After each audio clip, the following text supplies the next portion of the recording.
Creme Brulee, one of the most important desserts the French have ever given the world. In this low-carb version, we begin by preheating the oven to 325 degrees, Fahrenheit that is. Next, he fills his kettle with water. We want to begin heating it because we'll need it shortly. In the meantime, he pours 2 cups of heavy whipping cream into a pot, the good stuff, and looks somewhere yonder. Then he adds about a tablespoon of vanilla extract, because vanilla beans are too expensive. A pinch of salt. Maybe another pinch of salt.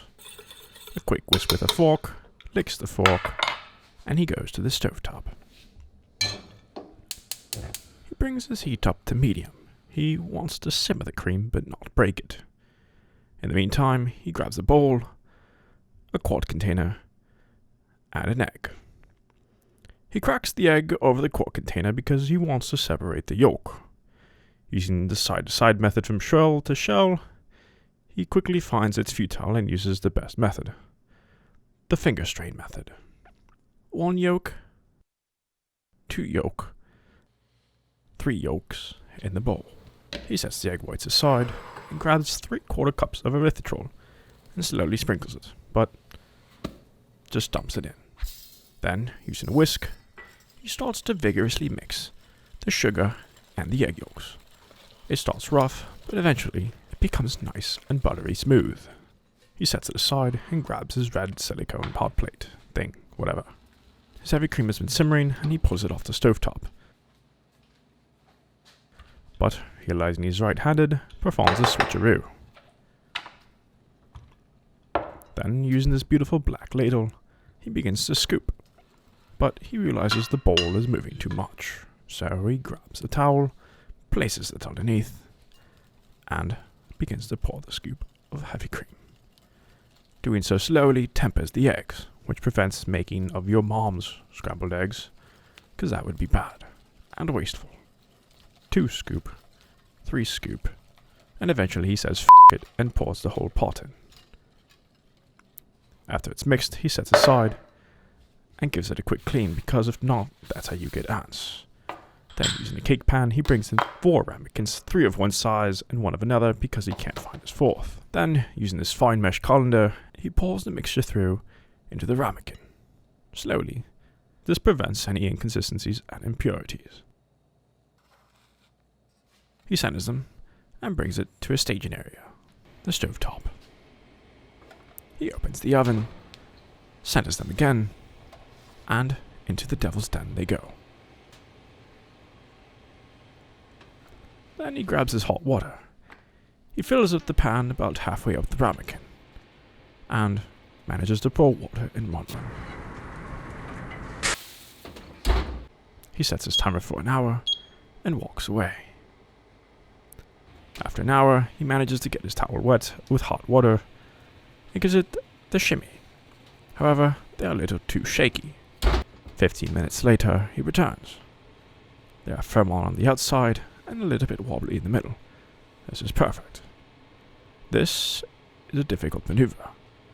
The hot water is incredibly unstable and incredibly dangerous. He places it on top of the stovetop, and thinking his strength prowess is greater than it is, he attempts to use tongs to liberate the ramekins from their watery bath.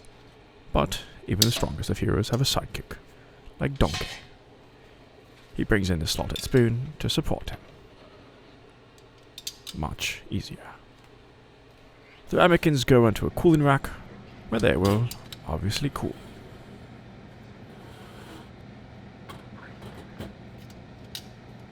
You just here let them cool from temperature. Also, let this cool before you get rid of it. It's really, really hot. And moving hot water is dangerous. After the ramekins have cooled to room temperature, about 25 minutes, he brings them to his cutting board. And using cling wrap, saran wrap, or his archenemy, he covers them, making a perfect glass finish on top, likely due to his OCD. Then, stacking them, he makes a tower of ramekin, but it's too wobbly, so he takes it back down, and using quart container covers, he places in between to create a support structure. This reduces the amount of space it takes in the fridge, where he puts them for at least an hour. Once he's ready to consume one, he removes it and places it on his counter until it reaches room temperature.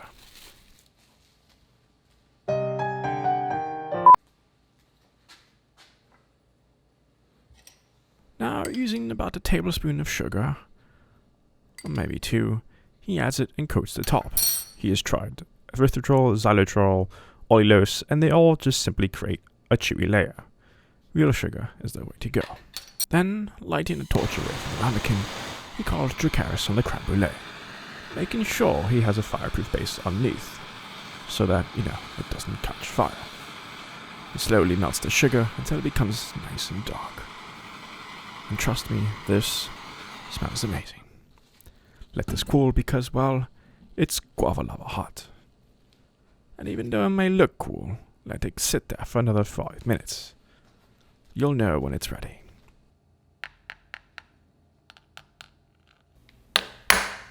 And that is the most satisfying part of creme brulee. Is how you make delicious, low-carb creme brulee.